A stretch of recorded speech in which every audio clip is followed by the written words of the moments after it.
Hello, hello.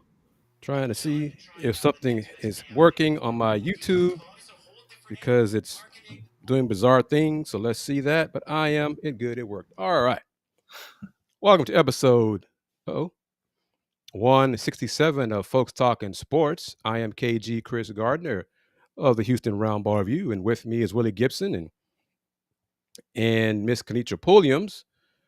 Brother Gibson, I said to, and hopefully joining us momentarily will be one of the people who helped put us all together, AJ Jones, way back in the day when he was at KYLK. Mm-hmm. But until AJ joins, I'm going to joke with you because we're going to talk football and stuff specifically. But based on Saturday's result, there is Queen Pulliams. How you doing, KP? I'm all right, thanks. Based on Saturday's results, well, I expected you to wear something representing the Ohio State University. No, I gotta maintain journalistic integrity. Gotta maintain journalistic integrity. And I respect But that. aren't the colors scarlet and gray, and he has a gray hoodie on, so. Well, I'm being under the radar. You called that. But see, subtle. Yeah, I was trying to be a little under the radar. But then, oh, no. All right. But see, Queen Wanda Polk says good evening and congratulations to Willie and Ohio State. So thank you, ma'am. There you go with that. Thank you, ma'am. All right, and as we wait for AJ, and I'm going to test YouTube and see, because apparently they can tell when I'm representing a mug or whatever in my drink and stuff. I see, yeah. So later on, they're supposed to be able to detect and tag it. So, okay, we'll see, YouTube. But anyway. Oh, can I get like a red X, like to that letter next to the S in your name, Miss Kennetra? Can I get a red X? I'm just asking. That's after the fact. Y'all do that after the dub? Right. On Sunday, somebody got to go take all them red X's down on campus. Today, yeah. Oh, I mean, yeah, that's a job as well. Yeah. So, but real quick, your thoughts on that thumping, and then we'll talk some Shedeur Sanders, and then we'll talk Big Bank, Little Bank, college football. Yeah. 2,191 days in the making, but who's counting? Yeah, it was due. I mean, this thing, in all seriousness, we joke and kiki and ha ha about it, but this thing is cyclical. I mean, Ohio State was 16-7 with one no-show in the 21st century.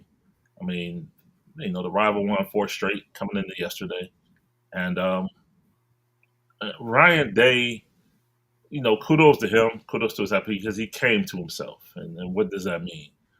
I think last year he got so caught up in he didn't want to lose 4 in a row that he did everything he could to lose 4 in a row. He went, studied trends, analytics, and things of that nature, and said, "Hey, whoever wins the rushing battle wins the game." Well, take a little deeper dive into that. You win the rushing game by having a lead and milking the clock like Ohio State did yesterday. Well, last year he decided, we're going to establish the run first.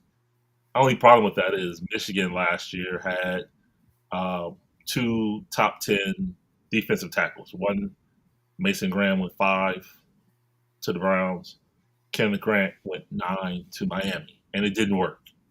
They didn't throw the ball. They lost 13-10. This year, he caught a little heat because there's some traditional things that are done rivalry week. The band comes in on Sunday after practice. He decided to do that during the bye week because his thing was, I want to keep this week as normal as possible. Typically, the travel for the rivalry game is by bus. He wanted to keep it normal as possible. They flew.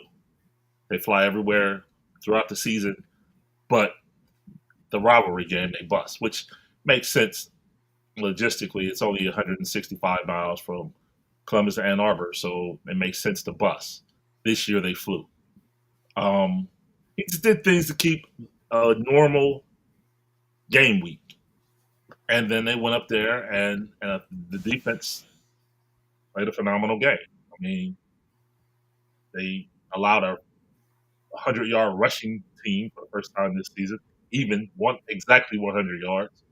But the defense balled out. They held Michigan out of the end zone, three field goals rather, and the offense did what the offense does. I mean, Julian's saying the receivers are back.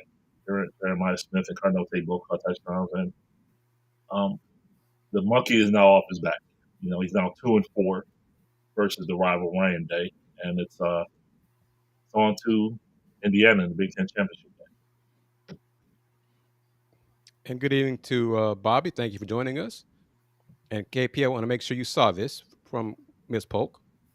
The congratulations to you as well for your win, and equal time to you as well. You beat your rival. Your thoughts on that game? Hey, the only team that can say they've beaten Texas A&M this season. So yeah, it's a big deal. You beat your two big rivals, Oklahoma and A&M. It says a lot. So a lot of state pride. Does that mean the season is a success? Success is it's subjective. I don't think it'll be enough to get them into the playoffs because enough chaos didn't happen. But that it's that loss to Florida, lingers. But hey, you beat A&M. There's a lot to be said. It's worth a lot to be able to say you beat A&M. Will, what does Ohio State have to do to lose to Indiana? I'm sorry, what did you say? Be objective, brother. Be objective. Not get on the plane. I think Matt Patricia's defense travels, as we saw yesterday. That defense and the NFL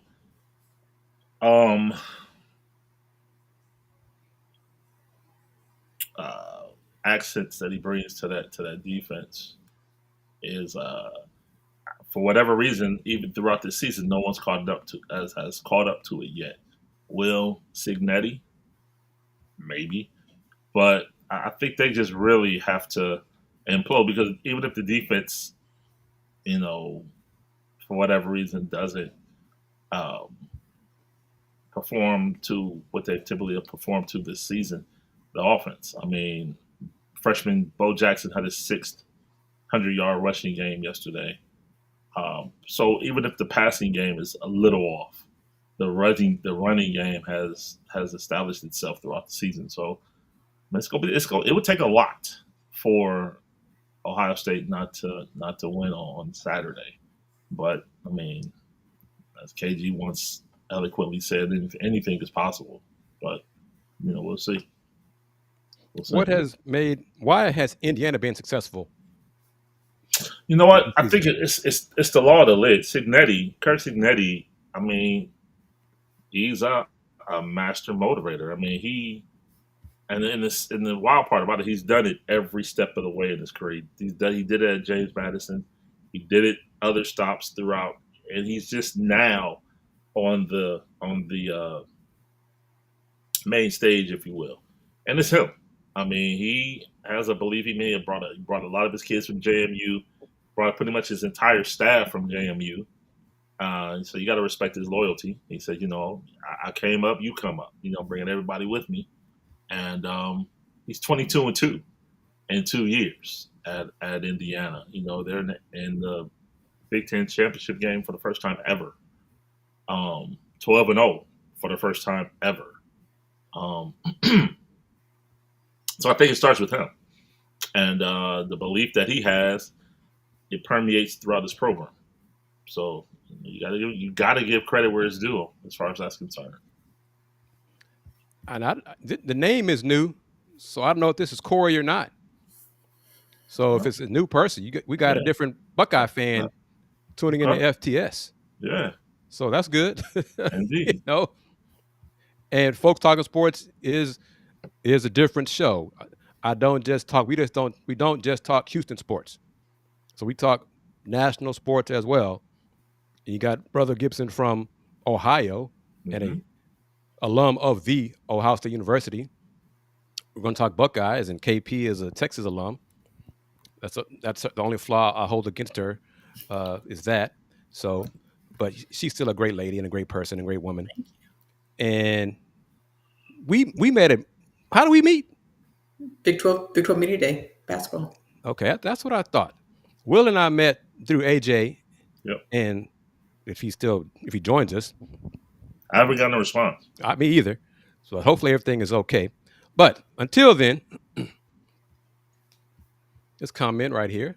I respect folks who are objective and not just blindly loyal and stuff like that. Mhm. Indiana has talent on the OL and DL. QB is playing at a high level. Granted.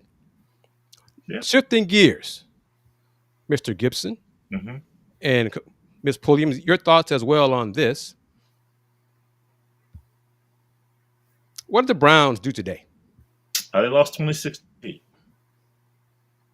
KP, did you see any of the game? Nope.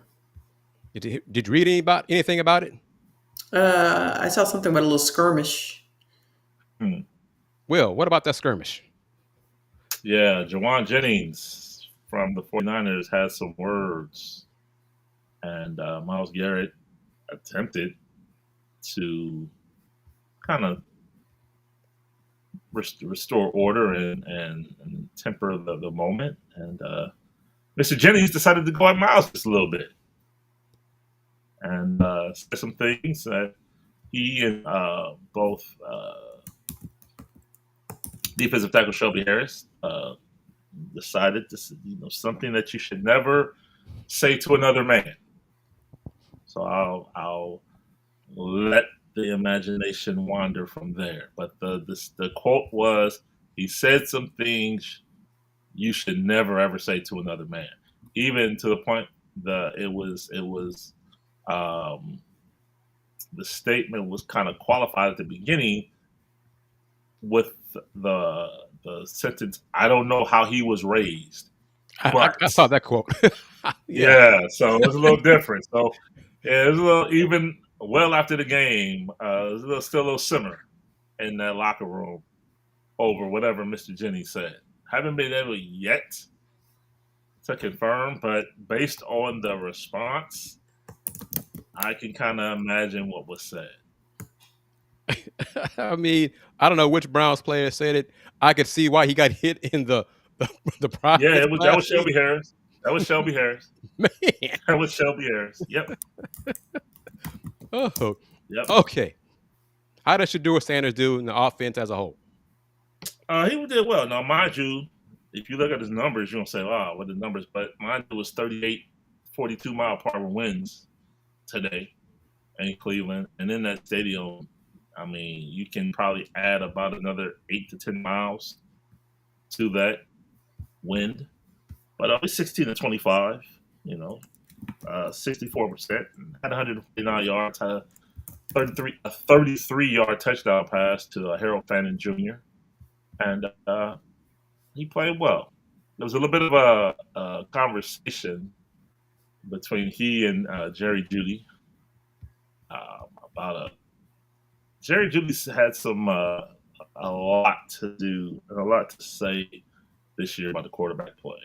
And he's a number one receiver, and he's frustrated that he's not getting the ball as much as he probably would like. However, on the other hand, he also leads the NFL in drops.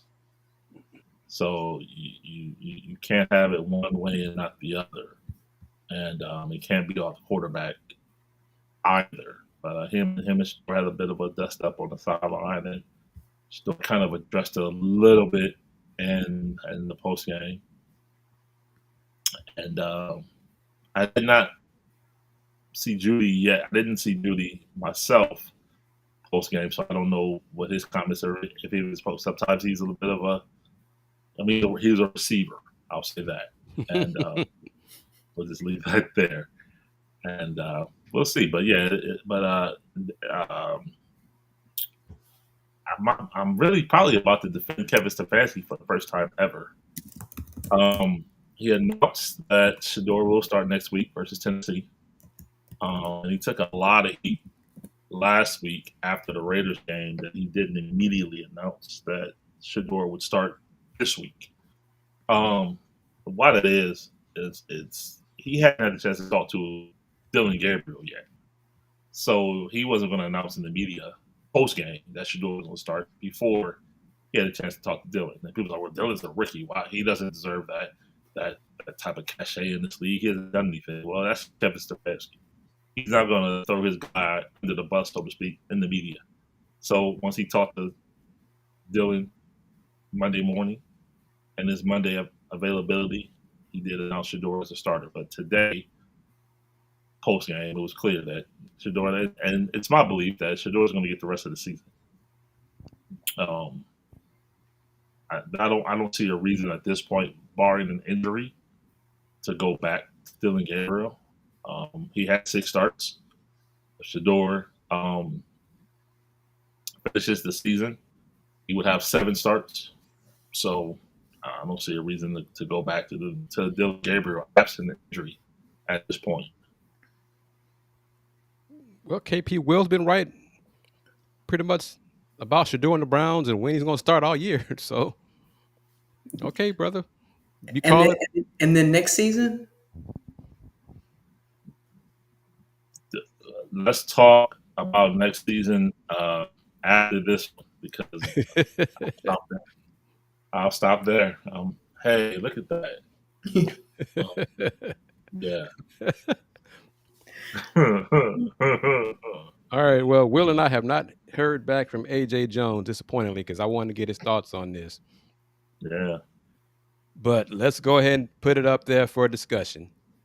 Hey, let me say one last thing because I said it, and AD Moore kind of laughed at me, but I'll say it again.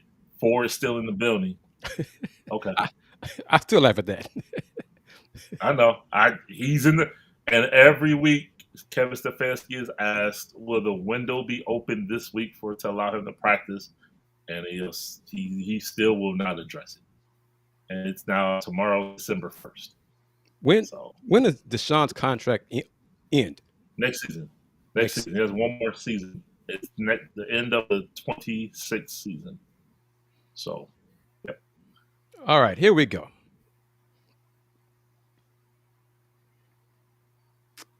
KP, you first. What are your thoughts on the whole situation? How it was handled by everybody? Pick a side, pick a person, whatever. Like it was drawn out unnecessarily. Like, I get it. You know, Kiffin wants to finish what he started.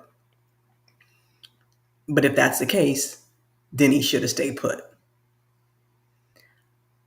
I understand, you know, he doesn't want to seem like he's abandoning his team and his players.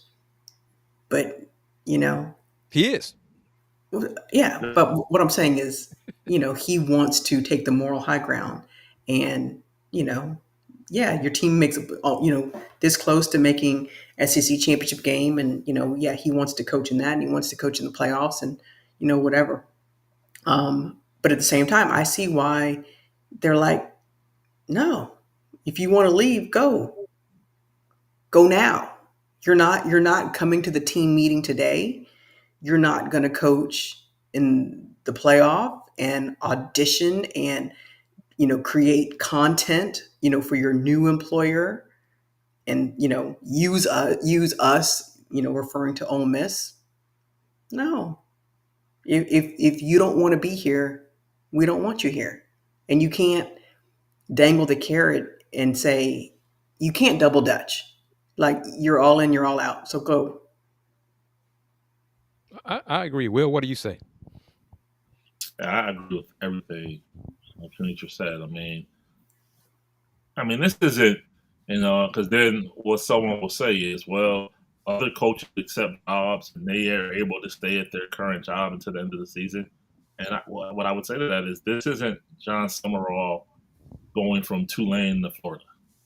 You are in the SEC, taking another job within the SEC why would I let you stay? And the part that people are missing, they think about, he wants to finish what he started. He wants to coach in the playoff.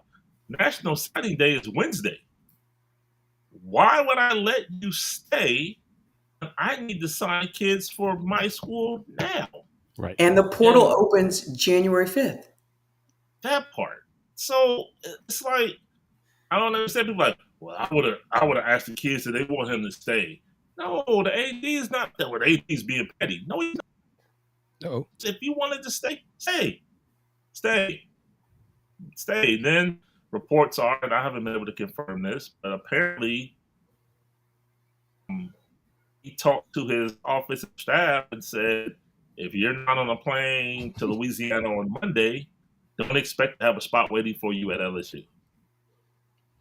That part is bold. Yes. You know, so why would Ole Miss want that guy to stay? For what? If you wanted to stay, stay. And he said, it was such a tough decision. It was really weighing on me, and it's really difficult, and it's grabbing at my heart, and it's so. What did that reporter say last week?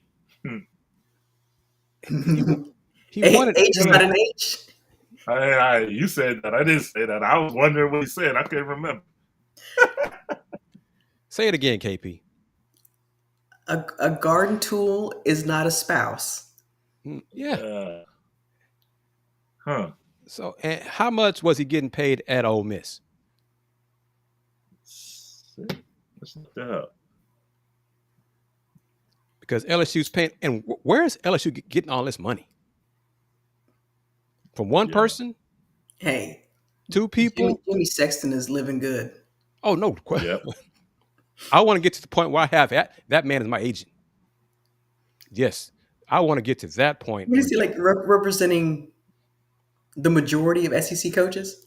Yes. Where Jimmy Sexton says, I see this strange number on my phone. Hey, Kris, I'm leaving a message. Yes, this is Jimmy Sexton. Give me a call back, man. I can work with you. Whoa, I'm calling that man right back. Oh, yes, sir. What do you need? But the people who are kind of defending how Kiffin acted in this whole thing, you're Kiffin fans, clearly. But why? And that really is it. Because how he handled this, if he's so torn about it, stay. Yeah. 11-1 at Ole Miss. You're in the CFP. He's shown he can win at Ole Miss. How many folks thought that was possible in this day and time? Yeah, it's I was going to a $9 million poll where he could be fired in 2 years and collect his money, and still live high on the hog for not winning a championship in 2 years. But Ole Miss fans can't be shocked or upset. The same way you got them is the same way you lost them. And it'd be the same thing for LSU in a couple of years. I don't know. I don't think he's having any more kids and name them after his former residence. But LSU to Ole Miss is a bigger example of college football landscape of this. Big bank takes little bank. LSU Ole Miss is within the conference. Mm-hmm. But the SEC told the American, showed the American, in case y'all didn't know, we're going to show you 3 times on the same day. Arkansas hired Ryan Silverfield from Memphis. Auburn hired Alex Golish from South Florida. Florida hired John Summerall from Tulane. Man. Will, who made that phrase possible? Who said that first? Big bank take little bank. Who was it? Why not you? You got me. Help me. If I was me, I think probably got it from Ice Cube, probably. Oh yeah. But just your thoughts, both of you, and the audience watching us on the platforms. If you are Memphis and Tulane, and oh, here's the producer. Oh, There's a producer. Hello, Oh producer. man. Hey, don't kill me, guys.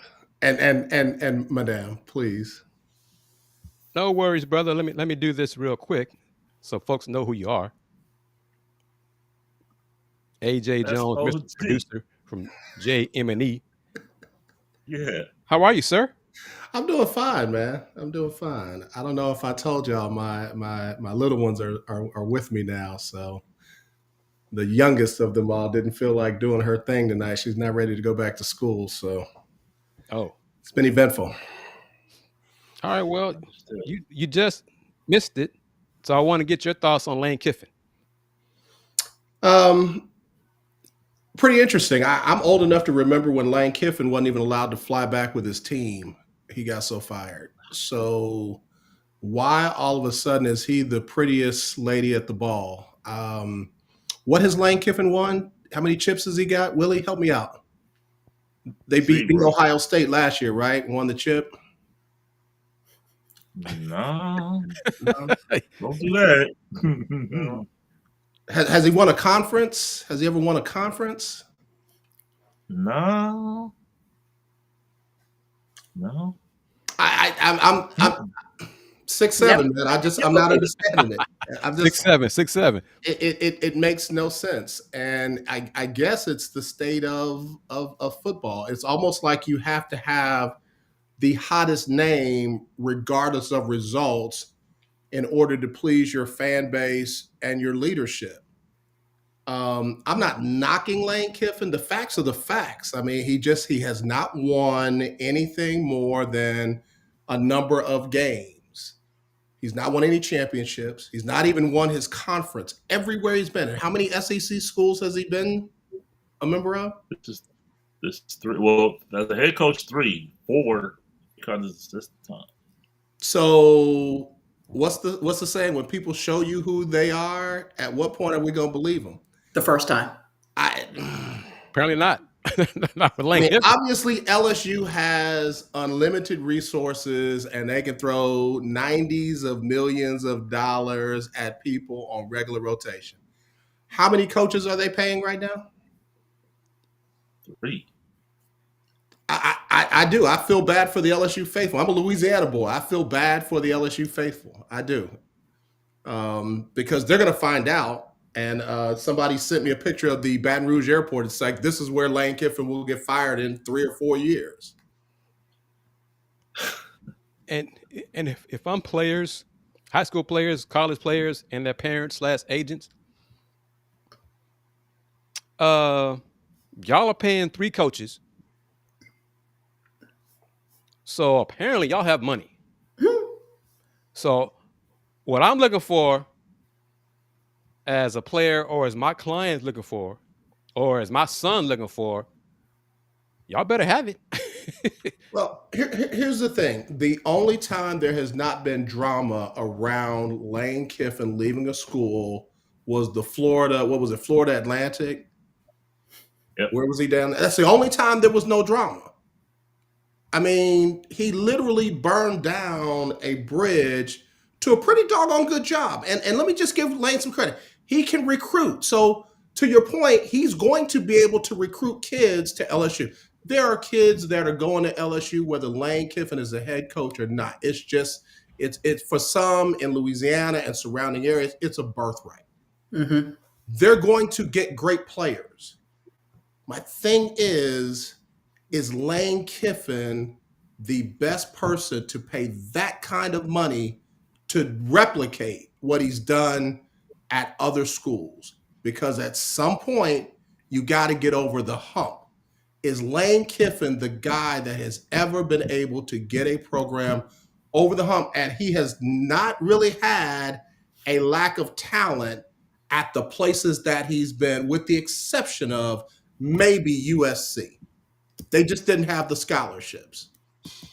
So Help me out. Tell me what the excitement is, because I've yet to find it. AJ, to that point, what we were discussing when you joined us is LSU showed Ole Miss big bank takes little bank, and the SEC showed the American Conference 3 times today. 3 times. Damn, 3 times. That big bank takes little bank, taking their head coach, Florida. What was it? Florida, Arkansas, and Auburn. Oh, Hired head coach from a former American Conference school. Yep. If you are a fan of a non-Power 4 program, how should you feel right now? Anybody. Obviously, they have the coaches in the lower conferences or powers, if you will, that everybody seems to want.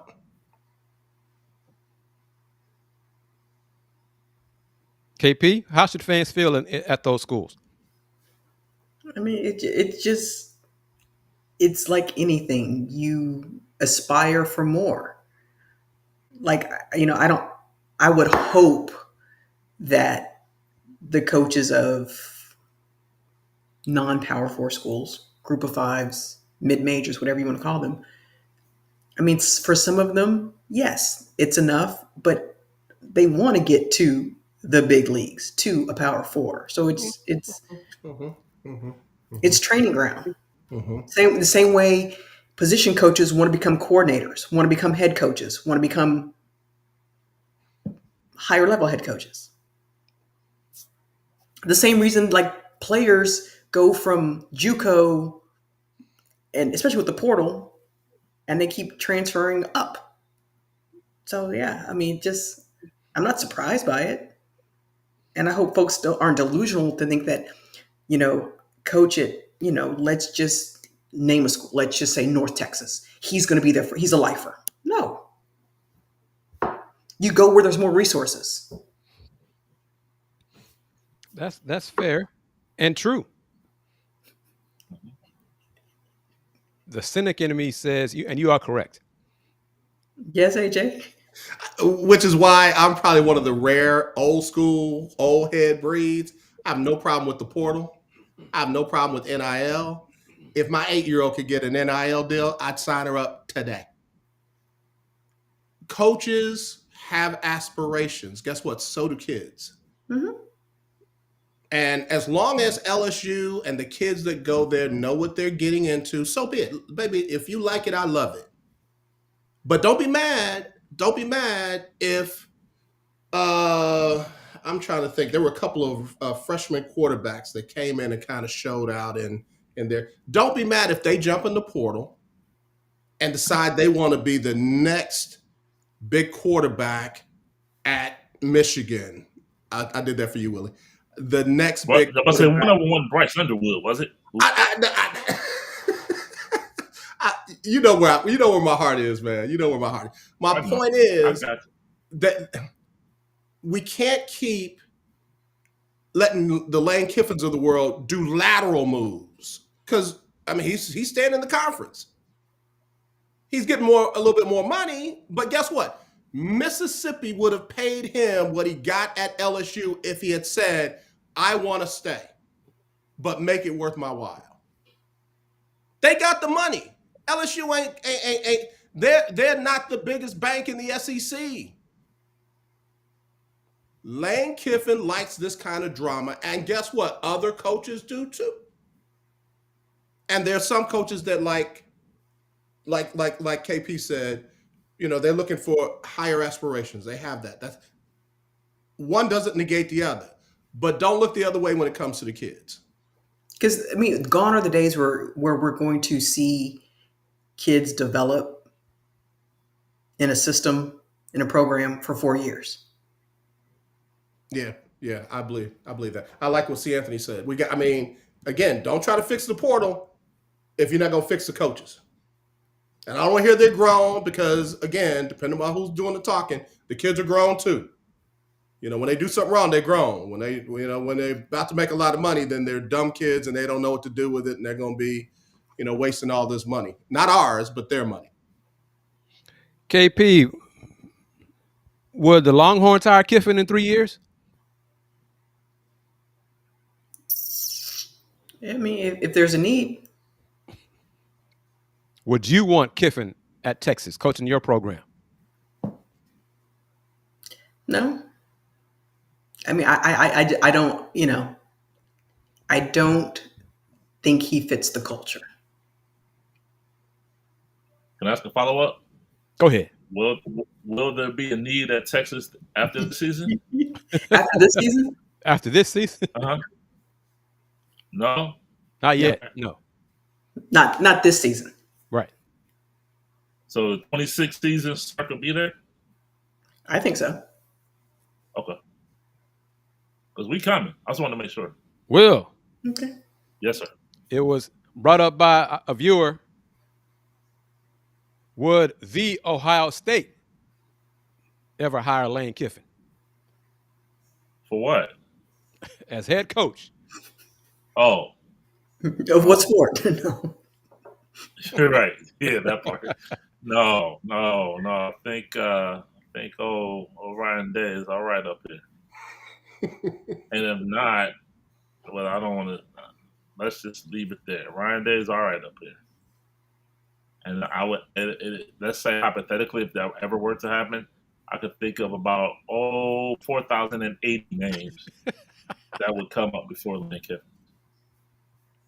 For all three of y'all, do y'all believe Lane Kiffin fits the LSU culture? Yeah. What is the LSU culture? Yeah, that's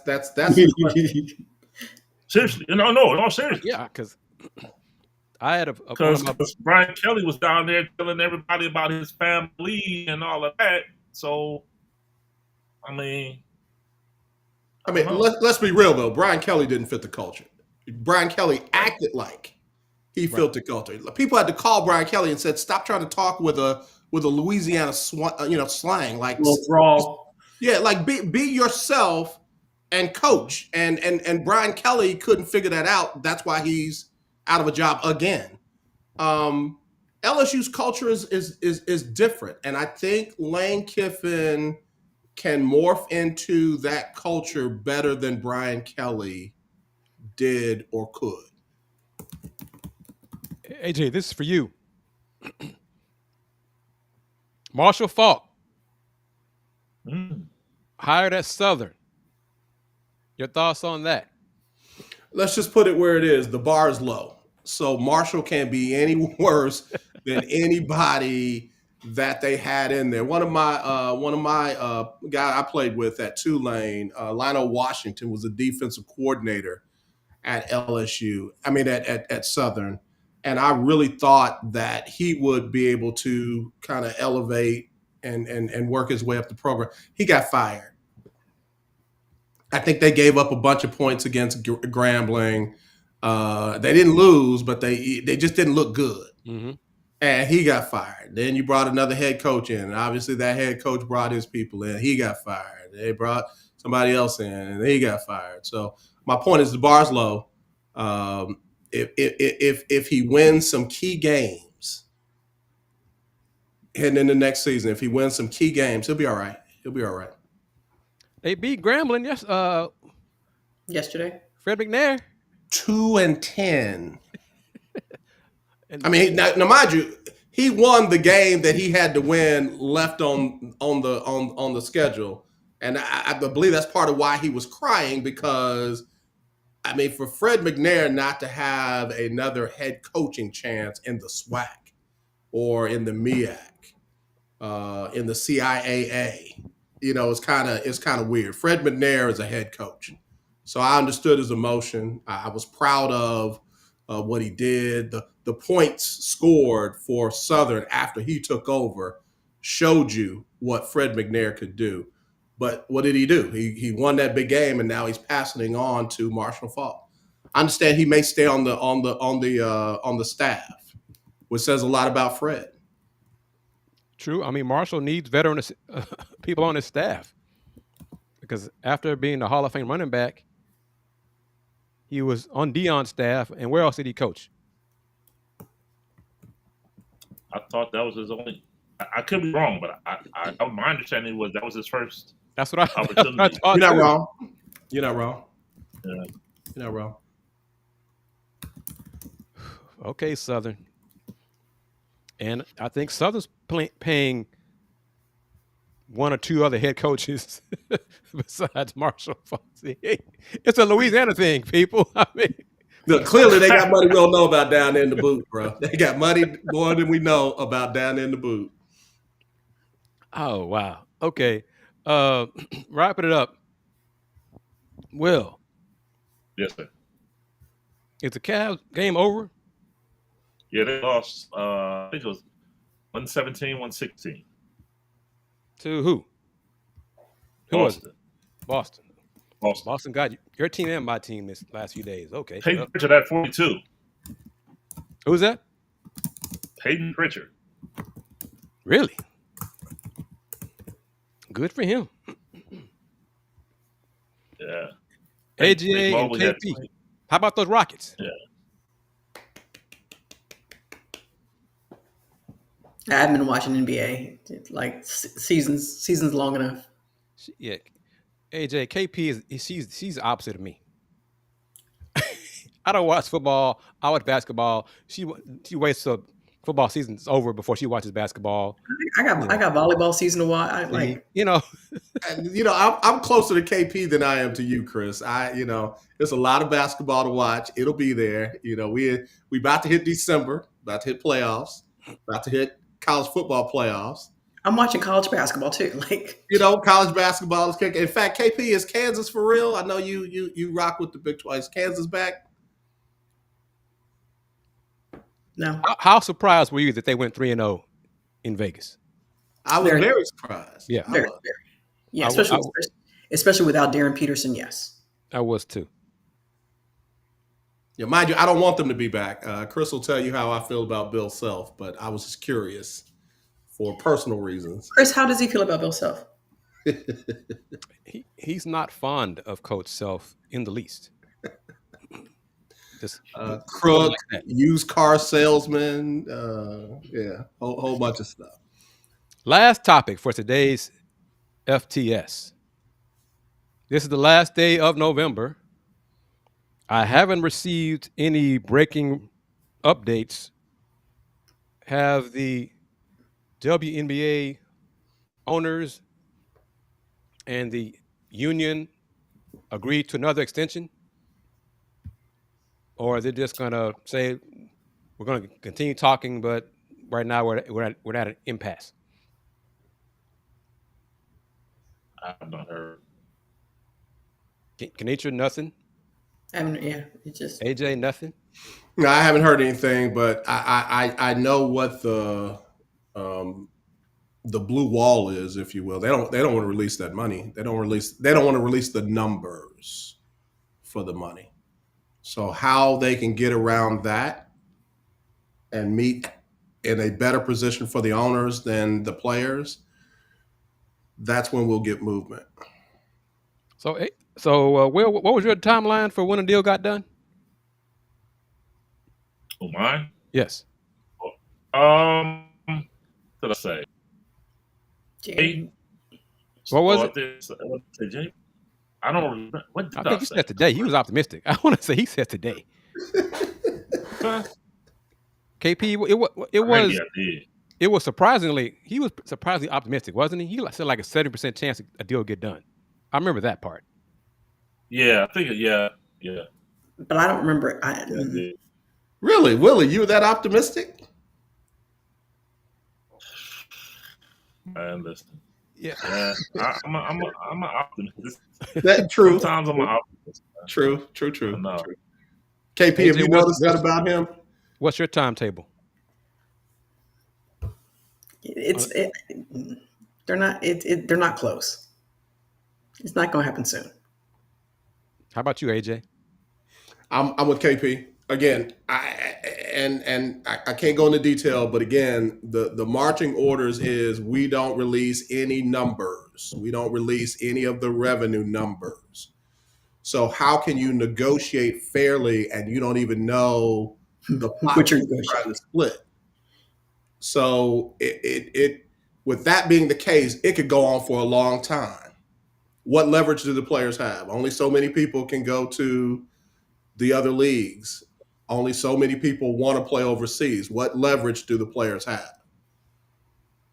I'm gonna stick with it begrudgingly. Stick with the day before. I think it January 5th, whatever the day before the second season of Unlimited begins. That's when a deal will be agreed upon. So that means you got to get to work in December, do some things. And Kris, because you said that, let me see your January 5th and add 10 days to it. Okay. MLK? So January, they got to squeeze in some things. They got 2 expansion teams to have draft, put together their roster, and all those things. And when is that draft supposed to happen? The expansion draft or the WNBA draft? Expansion draft. December, I think. December. Yeah. So yeah, that's not happening. No, not on time. That's not going to happen. And of course, I have not heard a resolution regarding the WNBA awarding a Houston franchise, a franchise of Houston, even though the people up in the Northeast say, yeah, no, you're not going to do that. So that still has to be determined. But Mr. Producer, I'm going to give you the floor first. So don't give it me first. This is my first time on the show, so I'm just glad to be here. I'm glad to see KP again. KP, do you like me? I like you. We good? Good. Okay, long as we good. You're good. Willie little brother. Willie little brother. So yeah. My brother. I don't know, man. I gotta ask KP, you like me too? We cool? Cause see, we cool? Yeah. Oh, okay. Because we was talking about the James Franklin, Shane Beamer stuff. I was like, he ain't cool like that. I ain't think he was cool like that no more after James Franklin got that job. See, like we could do a whole deep dive on why he took that job and not. Well, yeah. Another time for another Kris, show. I was gonna say I didn't mean to throw them off, but let me go later. I want to see what how things flow. Oh well, usually it's gonna be quick. Yeah, it's gonna be real quick. I give Will a full screen. I did not set up a full screen with you. That's all right. My head is big. They don't need to see me in a full screen. I'm good. I'll just give Will a full screen and then just go back to the 4 screens when we're done. Okay. Brother Gibson, here you go, man. Appreciate you as always. The opportunity to join you. You can find me on social media, IG and Threads, Will Knows Sports, Twitter at Will Gibson 7, and on Facebook, Will Knows. See, AJ, just easy as that. See, I needed that because I would have said the wrong thing. Because this is what I have for you. Yeah. That good? Right there. All right there, right there. If you need help with your movies, your podcast, your TV show, your documentary, JM&E can get it done. If you need help with your money and all that, wealth management, hit me up at Faith in Sports. And what if you don't want to produce and sing and dance in your videos? Look, I'm not going to be singing and dancing in your videos. Come on over.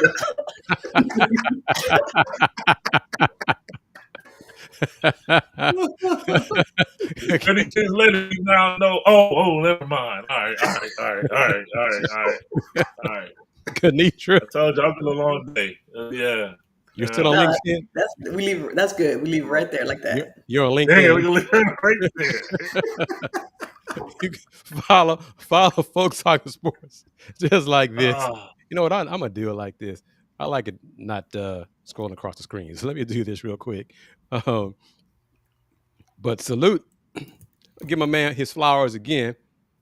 But this is Folks Talkin Sports and IG and Threads at Folks Talkin Sports. But I want to thank the brother, AJ Jones, for putting us all together, giving us a platform to share our time and insight, and tossing me in the water with Evie Mux back in November last year and say, here you go, swim. And Kris, I love what you've done with the place, man. I love what you've done with the place. So appreciate you, man. And Andy Yanez, one of my mentees, he's doing this thing with his own studio here on the platform as well. And we got plans for 26 also. So thank you to everyone who watched us on Facebook, LinkedIn, YouTube, Twitch, all those platforms. The new commenters come again. We do this a few more times the rest of this year, round out 2025. To AJ, Willy, Kennetra, I am KG Kris Gardner, owner of the Houston Roundball Review since 1994. That's a long time. The Houston Roundball Review. Local name, global perspective. Y'all take care. Peace.